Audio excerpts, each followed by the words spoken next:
AutoCAD 2010 also uses the startup variable, just like normal AutoCAD does.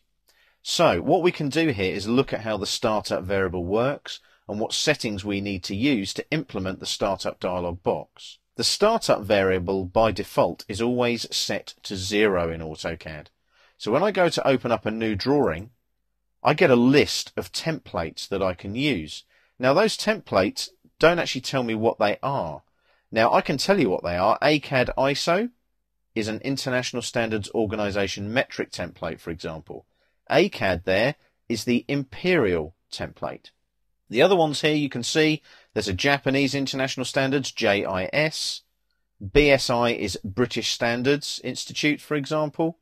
DIN is actually the German or European standard. But you need to know these things before you go ahead and use the templates. Now normally if you're working in a mechanical environment, you will be working to a set standard anyway. So you'll be able to look and see there, for example, the ANSI, American National Standards Institute, for example.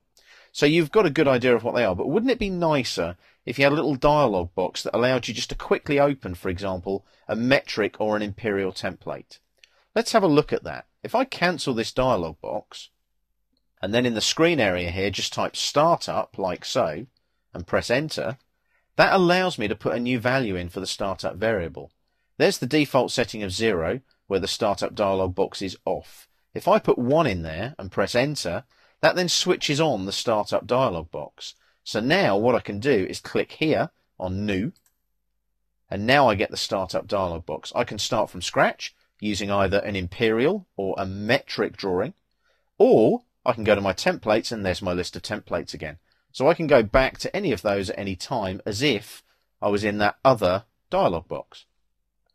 I can also use a wizard, which is basically a quick sort of instructor-led sort of idea where I can set up either an advanced setup or a quick setup for a blank drawing. So you can see that startup dialog there is very useful. It's actually been around since AutoCAD 14, and the startup variable has also been around since then. So remember, when you first install AutoCAD Mechanical 2010, type in startup, set it to 1 so that you can switch on your startup dialog box.